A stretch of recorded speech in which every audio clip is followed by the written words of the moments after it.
ಬಹಳ ದಿನದಿಂದ ಕರಾವಳಿ ಮಲೆನಾಡು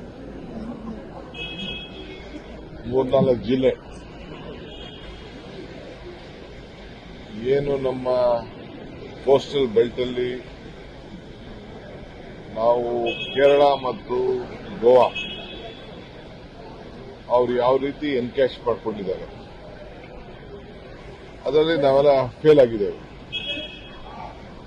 ಕಾಂಗ್ರೆಸ್ ಸರ್ಕಾರ ಇರ್ಬೋದು, ಬಿಜೆಪಿ ಸರ್ಕಾರ ಇರ್ಬೋದು, ನಾವೆಲ್ಲ ಫೇಲ್ ಆಗಿದ್ದೇವೆ. ಜನ ವಲಸೆ ಹೋಗ್ತಾ ಇದ್ದಾರೆ. ಮಂಗಳೂರು ಜನ ಎಲ್ಲ ಸೌದಿ, ಮುಂಬೈ, ಬೆಂಗಳೂರು ವಿವಿಧ ಕಡೆ ಎಲ್ಲ ಹೋಗ್ತಾ ಇದ್ದಾರೆ. ಬಟ್ ಇಲ್ಲಿರುವಂತ ಒಂದು ಪ್ರಕೃತಿ ಸಂಪತ್ತು 300 ಚಿಲ್ಲರೆ ಕಿಲೋಮೀಟರ್ ಏನಿದೆ, ಇದನ್ನ ಸರಿಯಾದ ರೀತಿಯಲ್ಲಿ ನಾವು ಬಳಸ್ಕೊಳ್ತಾ ಇಲ್ಲ. ಸೊ ನಾನು ಎಲ್ಲ ಶಾಸಕರ ಹತ್ರ ಮಾತಾಡಿದ್ದೀನಿ. ಪಾಪ ಎಲ್ಲ ಶಾಸಕರು ಕೂಡ ಅವರು ಬಹಳ ಆಸಕ್ತಿ ಕೂಡ ತೋರಿಸಿದ್ದಾರೆ.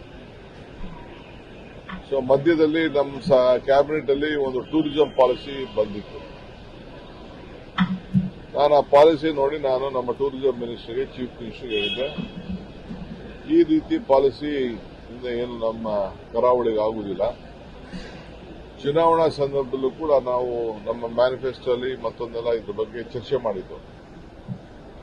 ಇಲ್ಲೇನಾದ್ರು ಒಂದು ಸ್ಪೆಷಲ್ ಆಸಕ್ತಿ ಮಾಡಬೇಕಾಗಿದೆ. ಸೊ ಬಹಳ ಜನ ವಿದೇಶದಿಂದ ಮತ್ತು ಮುಂಬೈ, ಬೆಂಗಳೂರಲ್ಲಿರುವಂತಹ ಉದ್ಯಮಿಗಳು ಕೂಡ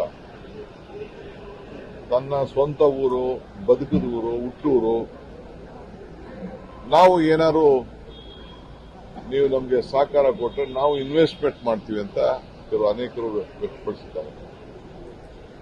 ಈ ಹಿನ್ನೆಲೆಯಲ್ಲಿ ನಾನು 2-3 ಬಾರಿ ವಿಧಾನಸಭೆಯಲ್ಲಿ ಮತ್ತು ಬೇರೆ ಕಡೆ ಎಲ್ಲ ಬಂದು ಇಲ್ಲೆಲ್ಲ ಬಂದು ನಾನು ಮಾತಾಡಿದ್ದೆ. ಆಮೇಲೆ ಇಲ್ಲಿರುವಂತ ಹುಡುಗರಿದೆಯಲ್ಲ, ಯಂಗ್ಸ್ಟರ್ಸ್, ಅವರೆಲ್ಲ ಬಹಳ ಪ್ರಜ್ಞಾವಂತರು ಕೂಡ ಇದ್ದಾರೆ, ಕೆಪಾಸಿಟಿ ಇದ್ದಾರೆ. ಎಲ್ಲ ಹೊರಗಡೆ ಹೋಗಿ ಹೊರಗಡೆ ದೇಶದಲ್ಲೂ ಕೂಡ ಬಹಳ ಚೆನ್ನಾಗಿ ಬೆಳೆದುಕೊಂಡಿದ್ದಾರೆ. ಅವರು ಎಲ್ಲ ಪಾಪ ನೀವು ಮಾಡೋದ್ರಿಂದ ನಮ್ಗೆ ಅನುಕೂಲ ಆಗ್ತದೆ, ನಾವು ನಮ್ದೊಂದು ಫುಟ್ ಪ್ರಿಂಟ್ ನಮ್ಮ ಊರಿನಲ್ಲೇ ಇಡಬೇಕು ಅಂತ ಆಸೆ, ನಮ್ಮ ಜನ್ಮ ಕೊಟ್ಟಂತ ಭೂಮಿ ಅನ್ನೋದು ಎಲ್ಲರೂ ಕೂಡ ಅಭಿಪ್ರಾಯ ಇದೆ. ಈ ಹಿನ್ನೆಲೆಯಲ್ಲಿ ಒಂದು ಪಾಲಿಸಿ ಮಾಡಬೇಕು ಅನ್ನೋ ದೃಷ್ಟಿಯಿಂದ ನಾನು ಆ ಪಾರ್ಟ್ನ ಕರಾವಳಿ ಪ್ರದೇಶದ ಟೂರಿಸಂ ಪಾಲಿಸಿನ ಪೆಂಡಿಂಗ್ ಇಡಿಸಿದೆ. ಸೊ ನಾನೇ ಮಾಡೋದು, 4-5 ಜನ ಆಫೀಸರ್ಸ್ ಮಾಡೋದು ಅಲ್ಲ, ಕೆಲವು ಒಳ್ಳೊಳ್ಳೆ ಆಫೀಸರ್ಸ್ ಎಲ್ಲ ಹಿಂದೆ ಎಲ್ಲ ಡಿಸಿ ಆಗಿ ಕೆಲಸ ಮಾಡಿದಂತ ಅನೇಕ ಆಫೀಸರ್ಸು ಅವ್ರ ಹತ್ರೆಲ್ಲ ನಾನು ಚರ್ಚೆ ಮಾಡಿದ್ದೇನೆ. ಅವರು ಎಲ್ಲ ಬೇಕಾದಷ್ಟು ಗುರ್ತು ಮಾಡಿ ಇಟ್ಟಿದ್ದಾರೆ. ಸೊ ಇವತ್ತು ನಾನು 12 ಗಂಟೆಗೆ ಕರೆದಿದ್ದೀನಿ. ಅವ್ರ ಹತ್ರ ಚರ್ಚೆ ಮಾಡ್ತೀನಿ, ಅವ್ರ ಅಭಿಪ್ರಾಯನೂ ಕೇಳ್ತೀನಿ. ಅವ್ರಿಗಿರುವಂತ ಕನ್ಸ್ಟ್ರೈಂಟ್ಸ್ ಏನಿದೆ, ಅವ್ರಿಗಿರುವಂತ ಸಮಸ್ಯೆಗಳೇನಿದೆ, ಸರ್ಕಾರ ಅವ್ರಿಗೆಲ್ಲ ಏನು ಸಹಾಯ ಮಾಡ್ಬೋದು. ಇಲ್ಲಿ ನಾವು ಸರ್ಕಾರ ಕೊಡೋದು ನಮ್ದು ಇನ್ವೆಸ್ಟ್ಮೆಂಟ್, ಕೆಲವು ಇನ್ಫ್ರಾಸ್ಟ್ರಕ್ಚರ್ ಇರ್ಬೋದು, ಅದು ಬಿಟ್ರೆ ಇನ್ನೇನು ಜಾಸ್ತಿ ಇರುವುದಿಲ್ಲ ಪಾಲಿಸಿ ಅಂತ ಮಾಡೋಂಥ ಸಂದರ್ಭದಲ್ಲಿ. ಸೊ ಪ್ರೈವೇಟ್ಗೆ ಹೆಚ್ಚಿಗೆ ಪ್ರೋತ್ಸಾಹನ ಕೊಡಬೇಕಾಗ್ತದೆ, ಕೆಲವು ಪಿಪಿಪಿ ಮಾಡಬೇಕಾಗ್ತದೆ.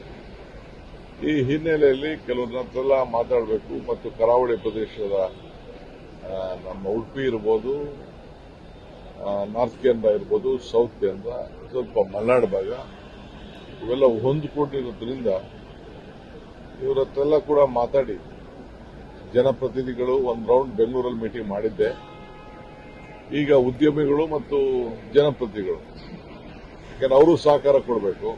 ಅವರಲ್ಲಿ ಏನು ಕಂಡಿದ್ದಾರೆ ಜನಪ್ರತಿನಿಧಿಗಳು ಅವ್ರು ಹೇಳಬೇಕು. ನಮ್ಮ ಇಲ್ಲಿರಂತ ಇನ್ವೆಸ್ಟರ್ಸು, ಡೆವಲಪರ್ಸು ಅವ್ರಿಗೇನು ಕಂಡಿದ್ದಾರೆ ಅಂತ ಅವ್ರು ಹೇಳಬೇಕು. ಸೊ ಏನು ಸೂಕ್ತ ಇದೆ ಕಾನೂನಲ್ಲಿ, ಇವತ್ತು ನಾನು CRZ ಅವ್ರಿಗೂ ಕರೆದಿದ್ದೀನಿ, ಆಮೇಲೆ ಕೆಲವು ಡಿಫೆನ್ಸ್ ಅವ್ರನ್ನೂ ಕರೆದಿದ್ದೀನಿ, ಕೋಸ್ಟಲ್ ಅವ್ರನ್ನೂ ಕರೆದಿದ್ದೀನಿ, ಎಲ್ಲರೂ ಕರೆದಿದ್ದೀನಿ. ಸೊ ಅವರೆಲ್ಲ ಅಭಿಪ್ರಾಯ ಕೊಡಲಿ. ಪಬ್ಲಿಕ್ ಡೊಮೇನಲ್ಲಿ ಇಡ್ತೀವಿ, ಇದೇನು ನಾವೇನು ದೊಡ್ಡಾಗೇನು ಮಾಡೋದಿಲ್ಲ. ಆಮೇಲೆ ನಾವೆಲ್ಲ ಇದ್ರ ಬಲ್ಲ ಏನೇನು ಅಭಿಪ್ರಾಯ ಇದೆ ತೆಗೆದುಕೊಂಡು ಈ ರೀತಿ ಅಭಿಪ್ರಾಯ ಕೊಟ್ಟಿದ್ದಾರೆ ಅನ್ನೋದನ್ನ ನಾನು ಕೂಡ ಸಾರ್ವಜನಿಕರ ಗಮನಕ್ಕೂ ತರ್ತೀನಿ. ಇನ್ನೇನಾದ್ರು ಮಾಡಿಫಿಕೇಶನ್ ಮಾಡೋದಾದ್ರು ಮಾಡ್ತೀವಿ. ಒಟ್ಟಾರೆ ಈ ಭಾಗದ ಅಭಿವೃದ್ಧಿ, ಯಾಕೆಂದ್ರೆ ನಾನು ತಿಳ್ಕೊಂಡಂಗೆ ಸ್ವಲ್ಪ ಹಿಂದಿದ್ದೀವಿ. ಒಂದು 5 ಸ್ಟಾರ್ ಹೋಟ್ಲು ಇಲ್ಲ, ಒಂದು ಟೂರಿಸಂ ಡೆಸ್ಟಿನೇಷನ್ ಪಾಯಿಂಟ್ಸು ಇಲ್ಲ. ಇವೆಲ್ಲ ಕೂಡ ಇದೆ. ನಾನು ಬೇರೆ ಬೇರೆ ಪಕ್ಕದಲ್ಲೆಲ್ಲ ನಾನು ಕೇರಳ ಹೆಂಗಾಯ್ತು, ಗೋವಾ ಹೆಂಗಾಯ್ತು, ಇದ್ರ ಬಗ್ಗೆ ನಾನು ಚರ್ಚೆ ಮಾಡಕ್ಕೆ ಹೋಗುದಿಲ್ಲ. ಸೊ ನಮ್ಮಲ್ಲಿರುವಂತ ಸಂಪತ್ತನ್ನ, ನಮ್ಮಲ್ಲಿರುವಂತ ಯುವಕರ ಏನು ಕ್ರಿಯಾಶೀಲತೆ ಇದೆಯಲ್ಲ ಅದನ್ನು ಬಳಸ್ಕೊಂಡು ನಮ್ಮ ಜನನೇ, ನಮ್ಮ ಸ್ವಂತ ಜನ ಬೆಳೀಲಿ ಅನ್ನೋದು ನಮ್ಮ ಆಸೆ. ರಾಜ್ಯಪಾಲರಿಗೆ ಮಸೂದೆಗಳನ್ನು 3 ಮಸೂದೆಗಳನ್ನ 2 ವರ್ಷದ ವಾಪಸ್ ಒಂದು ಪರಿಶೀಲನೆ ಇದೆ. ಒಂದು SC ಒಳ ಮೀಸಲಾತಿ, ಇನ್ನೊಂದು ಚಾಮುಂಡೇಶ್ವರಿ ಅಭಿವೃದ್ಧಿ ಪ್ರಾಧಿಕಾರದ ಬಗ್ಗೆ, ಇನ್ನು ದ್ವೇಷ ಭಾಷಣಗಳು, ಅದರ ಪರಿಶೀಲನೆ ಇದೆ. ಹೇಗೆ ನೋಡ್ತೀವಿ? ಸಾಯಂಕಾಲ ಚೀಫ್ ಮಿನಿಸ್ಟರ್ ಬರ್ತಾರೆ, ಅವ್ರನ್ನ ಮಾತಾಡ್ತೀವಿ. ನಿಖರ ಸುದ್ದಿ, ಸದಭಿರುಚಿಯ ಕಾರ್ಯಕ್ರಮ. ನೀವು ನೋಡ್ತಾ ಇದ್ದೀರಾ ಕಹಳೆ ನ್ಯೂಸ್, ಸಮಾಜದ ಜಾಗೃತಿಗಾಗಿ ವಸ್ತುನಿಷ್ಠ ವರದಿ.